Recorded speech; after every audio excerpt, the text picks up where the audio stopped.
Peace and Black Power family. Once again, it's the African Empowerment Network. We're here with a black man doing something positive in the community. I'm gonna let him introduce himself and tell us a little bit about what's going on today. My name is Rhodes. I am the owner, along with my wife and family, of the A.E.N Smokehouse Barbecue, located in Paris, Florida. We've been in business for the last 14 years in Manatee County, and the business has proven to be quite successful. We've done that through manpower. We've done it also through believing in ourselves and in our culture.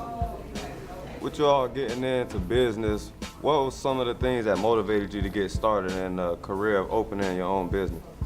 What motivated me was the lack of seeing the image of us as a people, as black people, throughout our community, that was positively doing things in the community that was successful, and therefore we gave it a start, we gave it a try, and so far it's been quite well.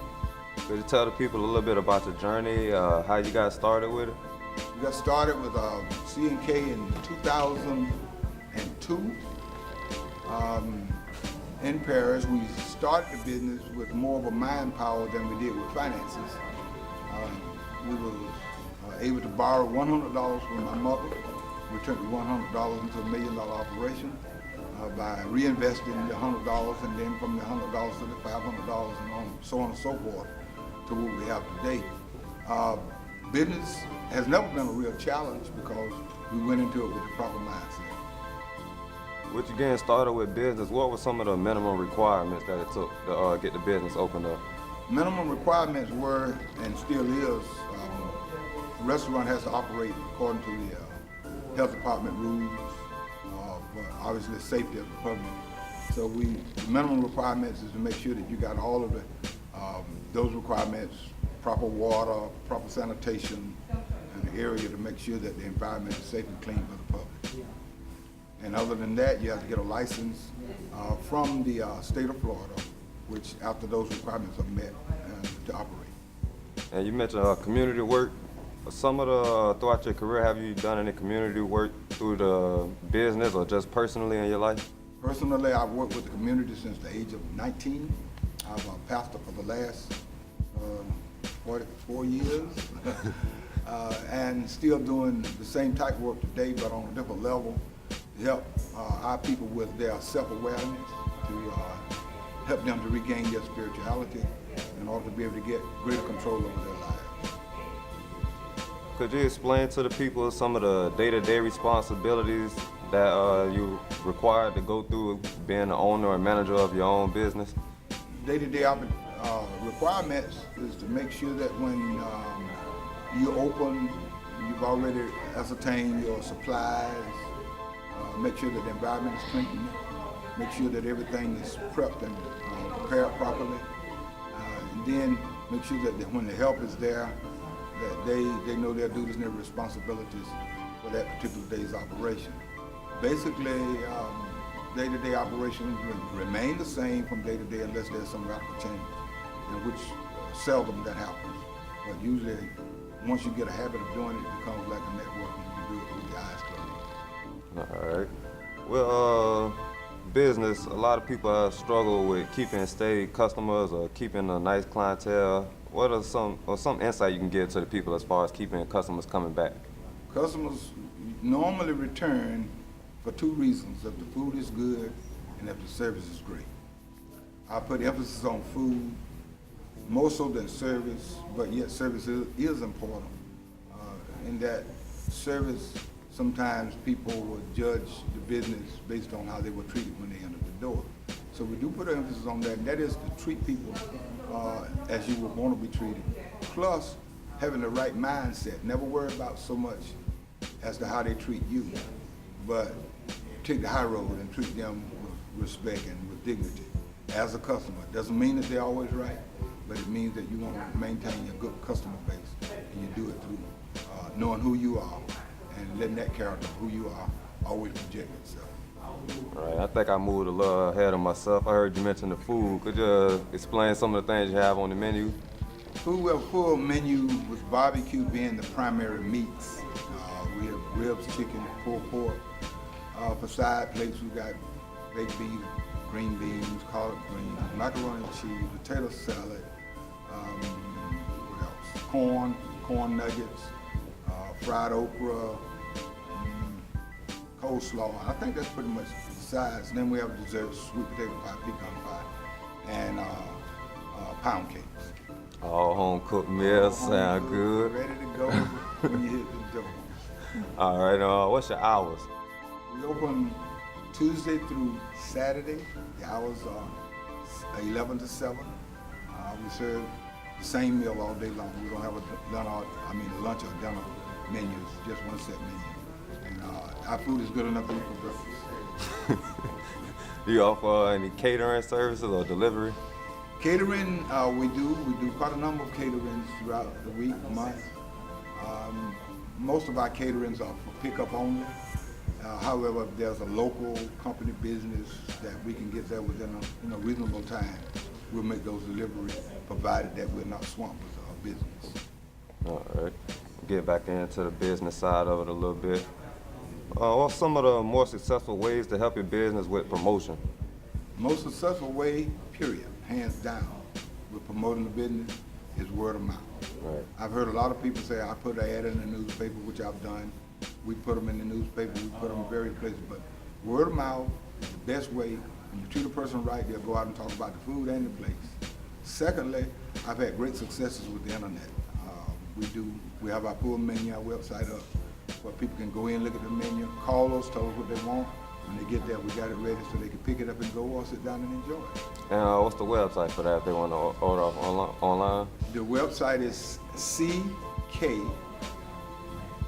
SmokehouseBBQ.com. That's all one word.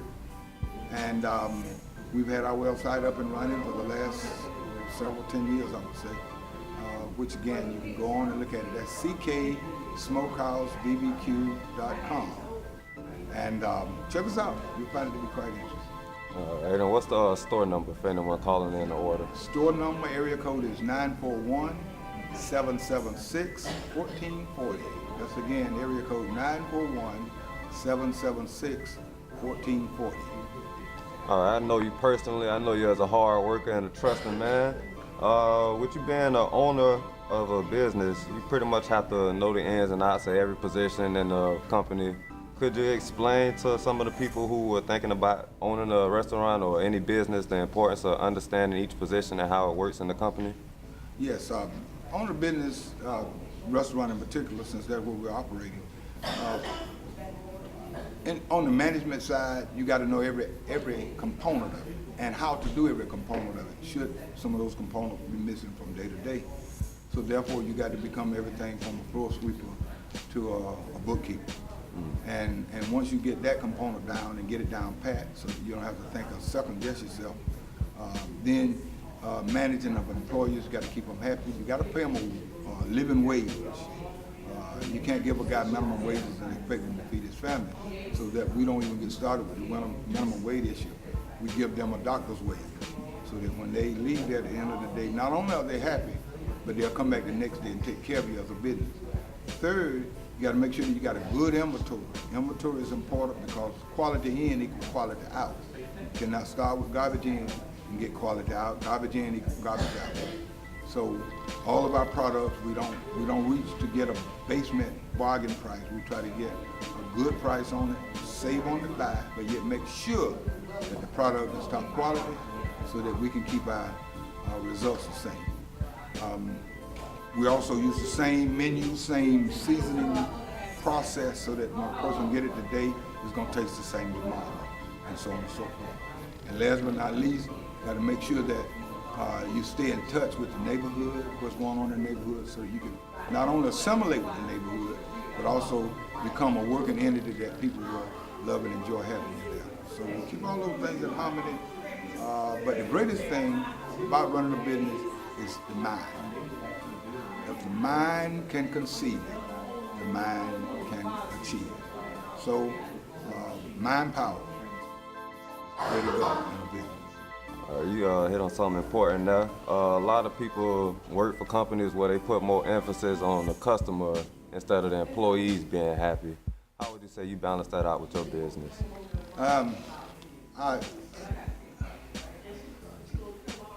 To say it's balanced, I know the business is important and the customer is important, but I would put a little greater emphasis on the employees of the business, because that is the business as well. Right. Because the folks that work for you is also going to be the people that take care of the business.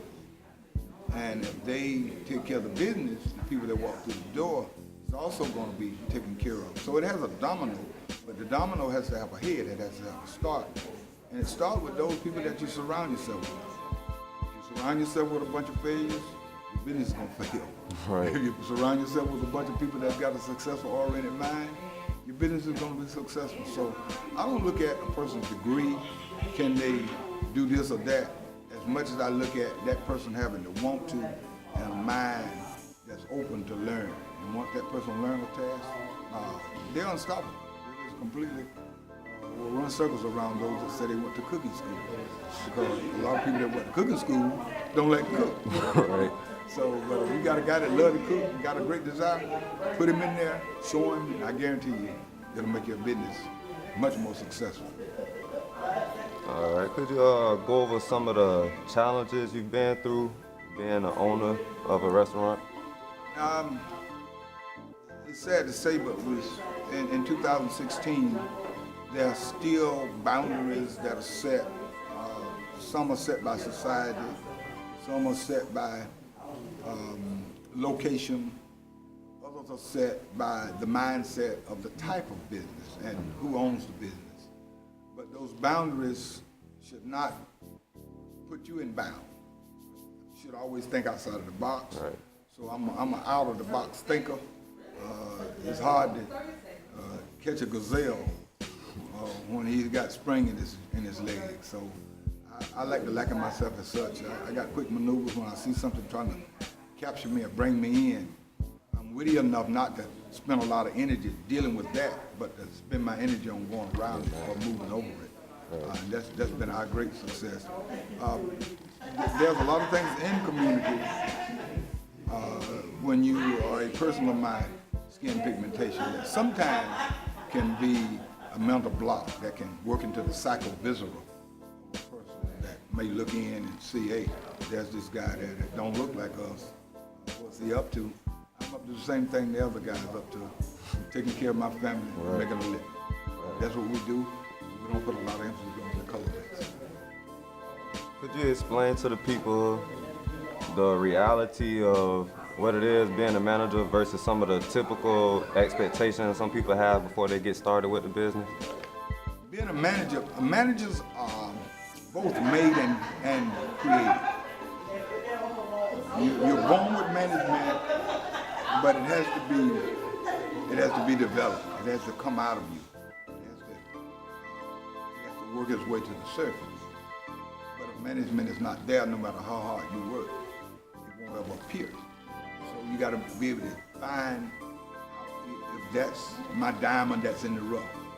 If that's my diamond in the rough, then I can cut it and polish it, make it tape light and receive light, give off light. So management, yes, it is a skill, but it's also an inherited ability that one has.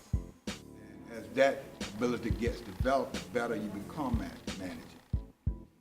On the other hand, if someone just worked with on day to day, they don't have to worry about all the mechanics, how to make the business go. All they want to do is come there, do their task, not all of the others. Get paycheck. That's my contribution to the business, which is fine. Most people work their whole life in that particular position. And I'm not knocking it, because there are some people that probably down in the working level of a business that will do good as a manager. They give it a try. But they can't allow paralysis of analysis to stop them going on up to the next level by hearing people saying you can't do it. Because you can do whatever you set your mind to. What would you say or suggest to anyone who is thinking about getting started in the business as far as owning a restaurant? Some helpful things they could read or look up as far as getting started. The most helpful thing to starting a restaurant is to get with restaurant owner, manager, and shadow that person. If it's that type of restaurant, all restaurants have certain mechanics that they have to abide by, and that they follow the health department code. But each management style is different. So you find a successful person, success breeds success. Right. You give someone that's successful, shadow that person as though you're an intern. Watch what they do. He's not afraid of allowing you to see some of those things in particulars that has made his company work. Then I would be a little leery because he doesn't want you to be successful. But I welcome successful people to get into the industry because the more business beget business. I don't want to be isolated saying I got a lock on the market. No, McDonald's and Burger King buildings across the street from each other. Right. And yet both of them sell hamburgers, and they do quite well at it. So the more you get people engaged in what you do, the better successful you'll become, because what you've done not only to become successful, but you've planted a seed. Your successes will be transferred into that next business. And that ought to speak volumes that someone was able to help you get started, give you what they have before they died and put it in the grave. Because the richest place in the community is the graveyard. Could you explain to them a little bit about what you just spoke on, the importance of leaving an inheritance for the people behind you, your posterity? Yes, it's very important. Our heritage over the last 250 years as a people has been pretty much washed away or diluted to such a degree until it's so murky and cloudy we can't really define our heritage. Right. What I'm really saying is a lot of us don't know who we are still. But there's this great search inside of a man to figure out who he is. So heritage is important. So passing on, we learn through our heritage to our children and their children and on and so forth. It's so important. So therefore, we have to do things that has a great deal of dignity about it, so that they would want to carry it on. We don't want to transfer stupidity. See, one thing about stupidity, it is not genetic. It's passed on. Our heritage is genetic. We are a people are genetic. We pass that on along with intelligence and an ability to operate. So it's important that we do that. It's important that we pass it on. Don't keep it for yourself. Sit them down. Tell them, look, this is how this thing works. You may or may not want to do this. But at least if that opportunity came by you, you have some kind of working knowledge, at least how to get started. So, and that ought to be done in every business, in every home, in every community, so that we can have our next Kansas stock market. All right. Thank you for that information. I'm getting ready to wrap it up. I don't too much to have any more things to touch on right now. You got any closing remarks, any other interesting things or helpful advice you want to give to anybody or any aspiring person thinking about opening up a restaurant? Yes, thank you, Ladarius, for allowing me the opportunity to come sit in an interview with you. Make what you do great and even greater. Thank you for coming out. That what we said is a contribution not only to yourself but to your viewers. I would say that anyone that's inspired to open a restaurant, you can call me. We gave our number earlier. I'll give you that information if it's a specific question, a particular issue that you're dealing with. I'm not saying that we're the most successful restaurant in the area, but there's few that challenges us. We're glad to give you the information. We're glad to help you, walk you through step by step, put you in front of some of the right people, if possible, that make you a good restaurant owner, successful restaurant owner. And we welcome the opportunity. And certainly, we want to plant a seed. Our God is a God of abundance. We want you to be a part of that abundance. All right, thank you. Once again, peace and Black Power family. It's the African Empowerment Network. We out until the next time. Yes, Rahotep. Rahotep.